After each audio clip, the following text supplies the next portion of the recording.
Hello again, Steve here to share a funny old saying that my dad used to say once in a while. He was a guy who had like some few gems, anyways, from a long, long time ago. He was born, I think it was 1917, which is quite a while ago, and lived through the Depression and whatnot. And some of these sayings are quite old, but they say a lot in a way, in more ways than one. One of them that I will never forget went something like this: a farting horse will never tire.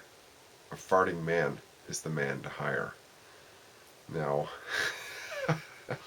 I get a chuckle out of saying that every time, and I just bring it up once in a while because I think it's funny. But if we unpack that a little bit, I think there's probably some truth to it. Um, I think it has to do with, obviously, what we do. It has to do with what we eat. When we eat a staple of some really energy-packed carbohydrates, well, we're going to have a few farts for sure, right? Apparently, the gladiators used to be called the barley men, and the reason they were called the barley men is because they ate a lot of barley. So we wonder why they ate a lot of barley. Well, barley was the superfood of the day, if you will, and sort of like it was their wheat, I guess, or their rice. It was their main staple, their potatoes, whatever.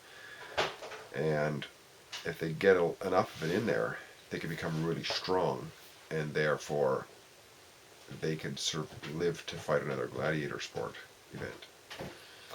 So, and they probably farted a bit too.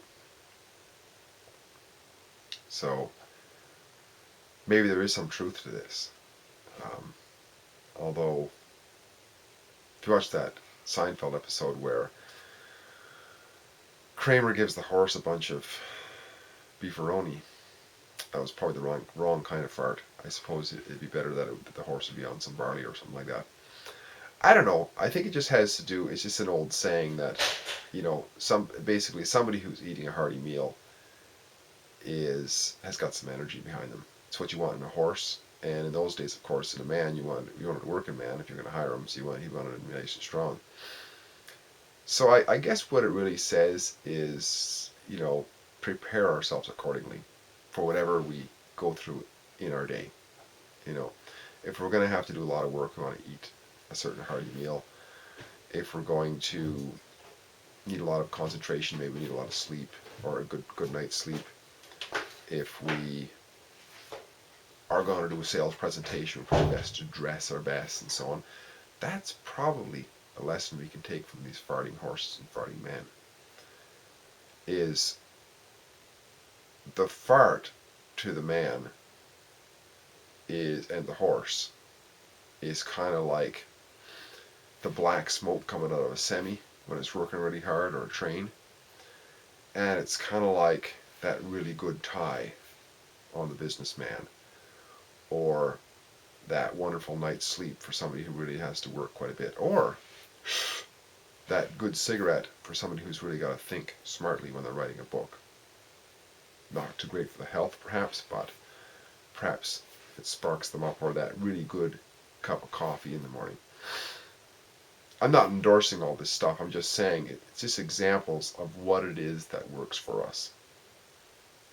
And hopefully what works for us, we can get around to saying it's not just a momentary works for us. Like if we want to feel better, a blast of cocaine is probably not the greatest thing, because the long-term ramifications. Hopefully we look at things on the holistic side of things.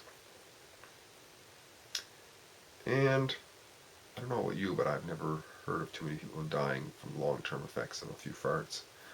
Although I could be wrong. I could be set straight in this manner.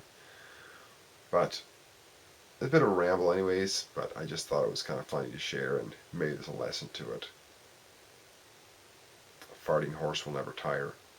A farting man is the man to hire. What do you think? I guess as long as he's not working in the office, it's all right. But it's put him to work shoveling the driveway or something. He fart all he wants. See you here again. Great chatting.